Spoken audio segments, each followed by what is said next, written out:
बेटा जरा देखकर बताना, मेरे खाते में पैसे आ गए क्या?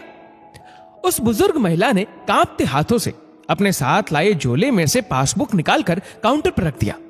वह पिछले कुछ महीनों में बैंक के इतने चक्कर लगा चुकी थी कि सामने काउंटर पर मौजूद शख्स भी अब उसे अपना कोई जान पहचान वाला ही लगने लगा था। अरे अम्मा, मैंने आपको अगले हफ्ते आने को बोला था। सुबह सुबह अम्मा को देख काउंटर पर मौजूद शख्स ने पासबुक उठा अम्मा का अकाउंट चेक करते हुए याद दिलाया।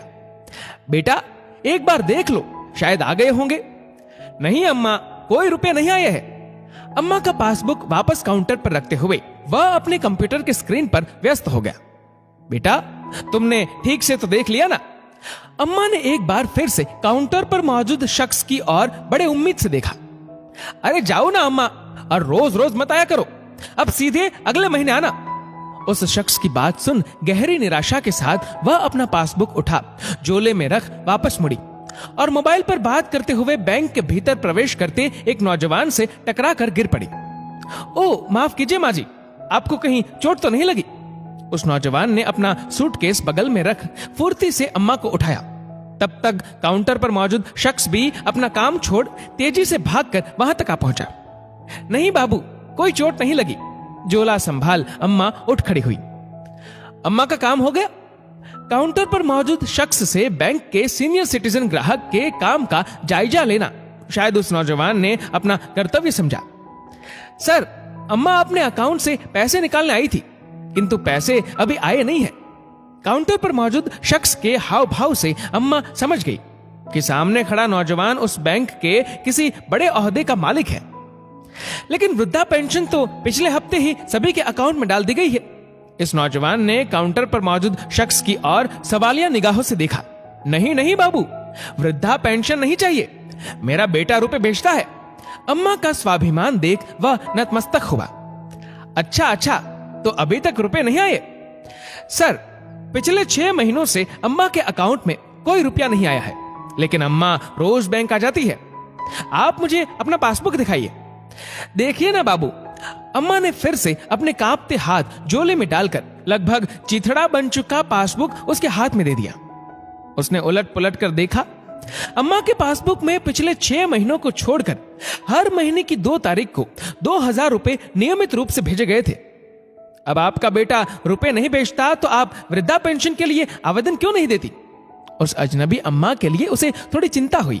नहीं बाबू, माँ बाप खैरात पर पले ये मेरे बेटे को पसंद नहीं। ये सुन उस बुजुर्ग अम्मा के प्रति उसके दिल में सम्मान 2 गुना हो गया। लेकिन अब वह रुपए भी तो नहीं भेजता, आपकी जिंदगी कैसे चलेगी? जिंदगी तो चल रही है बाबू, लेकिन एक ही गम है कि अब उससे बात नहीं हो पाती और ना ही उसका कोई हालचाल मिल पाता है। आपके पास उसका कोई मोबाइल नंबर है? इसी खाते में लिखा है बाबू, लेकिन सरपंच कहते हैं अब उस पर बात नहीं हो सकती। क्यों? वह नंबर बंद हो गया है। अच्छा, आप यहीं बैठिए, मैं देखता हूं। वह अम्मा का पासबुक लिए अपने केबिन के भीतर चला गया। मुश्किल हालात में भी अम्मा में मौजूद स्वाभिमान से प्रभावित होकर उस स्वाभिमान को जस का तस बरकरार रखने के लिए अपनी अच्छी खासी तनख्वाह में से हर महीने 2000 रुपए अम्मा के अकाउंट में डालना उसके लिए कोई बड़ी बात नहीं थी।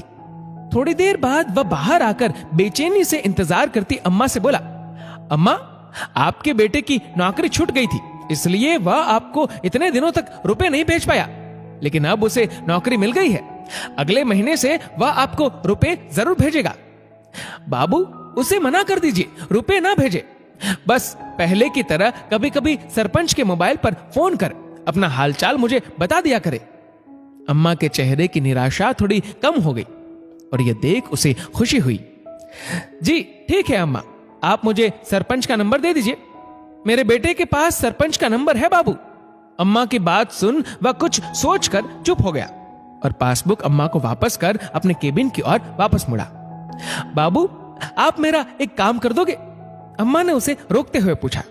जी हाँ, कहिए। बाहर मेरा आदमी बैठा है, आप एक बार उससे भी कह दो कि आपकी मेरे बेटे से बात हो गई है। अम्मा ने उसके सामने हाथ जोड़े। हाँ, लेकिन ये बात तो आप भी कह सकती है। वह मेरी बात पर विश्वास नहीं करेगा। क्यों? वह कहता है कि हमारा बेटा मर चुका है। क्या? उसके पैरों तले मानो जमीन ही खिसक गई। हाँ बाबू, वह कहता है कि कोई कोरोना वाला राक्षस हमारे बेटे को खा गया। ये कहते कहते अम्मा अपने पति की झूठी जानकारी के प्रति तैश में आ गई और अब तक अम्मा के प्रति सहानुभूति में झूठ बोलता वह बैंक अधिकारी सच्चाई समझ निशब्द हो गया।